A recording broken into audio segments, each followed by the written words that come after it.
Blogging Twilight, Viper Edition, by Dan Bergstein. Introduction. When I was young, my mom gave me a sip of her coffee, and I spit it out. The bitter chemical sting tasted like the bottom of a scalding hot change jar. My mom laughed and said, "It's an acquired taste. Some things taste better over time, as you grow up." I love coffee now. My tongue grew up. My taste changed. It's been over 10 years since I first sipped Twilight. Taking another sip now, Twilight is still gross. I still make a face. And I'm still spitting it out, right into your eyes. You may need a napkin. The first Twilight book was released in 2005 and became a surprise hit, ushering in a golden age of moody, supernatural teen romance books. Author Stephenie Meyer tapped into something readers wanted. But what was the secret? What made Twilight special? The Twilight blogs began in 2009 as a fun, light-hearted examination of the YA phenomenon. My mission? Read each Twilight chapter and report my findings in short weekly blogs. But within the first few chapters, I began to see that this series wasn't fun or provocative. It was bug-nuts insane. I wanted to learn why Twilight was popular. But I came away with far more questions than answers. Questions such as, what the hell is going on? Huh? Why does Bella get everything she wants yet still acts like a kid Willy Wonka would kill within 8 minutes of his factory tour? And things only got worse, or better, depending on your perspective, with each new book. Twilight was the boring beginning, New Moon was the fun one with the bonkers ending, Eclipse was the one no one remembers, and Breaking Dawn was to literature what Nick Cage is to acting. No matter what happens, you cannot look away. I read them all. I blogged them all. I've also watched all 17 Twilight films from Twilight Saga, Twilight Part 1, The Beginning of Twilight, to Twilight Saga, Breaking Dawn, Part 5, The End Credits. I even read the gender-swapped version of Twilight I called I Need More Money. And what have I learned from soaking myself in several gallons of Twilight? Bella likes Edward, and no one has a jetpack. The end. I can't explain Twilight. I've tried to understand it, but none of it makes sense. I'm like a schnauzer trying to figure out the rules of Simon Says. It looks easy enough, but my brain can't handle it. And so I tilt my head and whine and wait for treats. What you'll find here, collected for the first time, are all the Twilight blogs, including Blogging Twilight Life and Death, in which I examined the gender-swap version of Twilight Stephenie Meyer stuck onto bookshelves in 2010. After digesting these blogs, maybe you can make a sense of it all. Maybe you can solve the riddle of Twilight. Or maybe you just want to watch a grown man slowly lose his sanity over the course of 5 books as he experiences hallucinations of jetpacking werewolves and characters that never really existed. Hi, Emmett.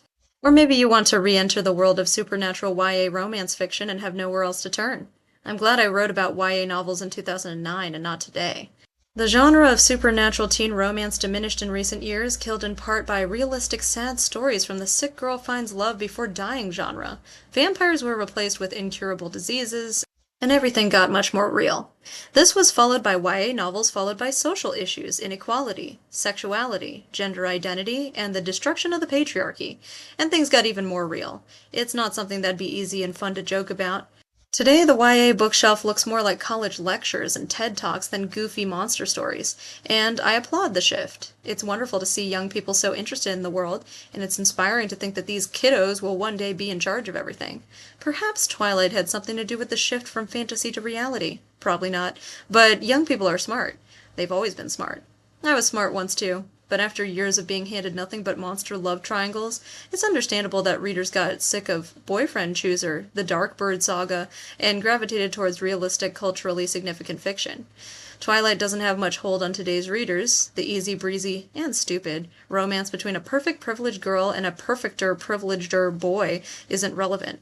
Had the series been released today, it would most likely sit on the shelf and wither away, as it always should have, snap.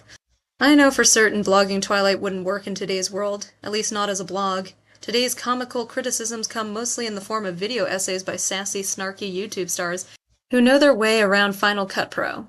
A wordy, rambling series of text-based essays like Blogging Twilight would too easily get lost amongst everything wrong with Frozen 2 videos. 2009 was a special time. Young people were realizing how silly YA fiction had become, and a handsome writer named Dan Bergstein would spend more than 2 years of his career tiptoeing through a series of vampire books, making awe-inspiring jokes and prize-worthy observations. If you're reading this blog for the first time, hello! All of this will make more sense as you read the blogs, hopefully. I'm willing to bet that most people picking up this Viper edition of blogs read them years ago. You may have read them when you should have been studying in middle school and high school. Now, more than 10 years later, those who read these blogs in school are full-blown adults with salaries and cookware. Time flies, like a jetpack. Have these blogs held up? Sure, kind of. I haven't edited much in this new edition. I corrected some typos, created more typos, and gave everything a fresh coat of formatting.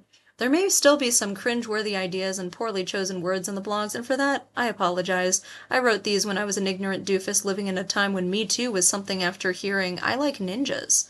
What was funny then might not be now, like elastic silly bands. Things from 2009 can still be hurtful, especially if swallowed. This is your only warning. I made drawings for each blog, but technology has advanced and image formatting has shifted, so I'm not sure all the drawing will carry over in the highest of resolutions. I'll do what I can, but there are also some bonus bits at the end of this book, including reviews of the movies. I've added them here because they needed a home somewhere. Feel free to ignore them. Hell, feel free to ignore all of this. What are you doing? Go outside, fly a kite, run away from Twilight, because Lord knows I can't. Dishes in the washer are clean. You are my life now. Dan Bergstein, August 2020.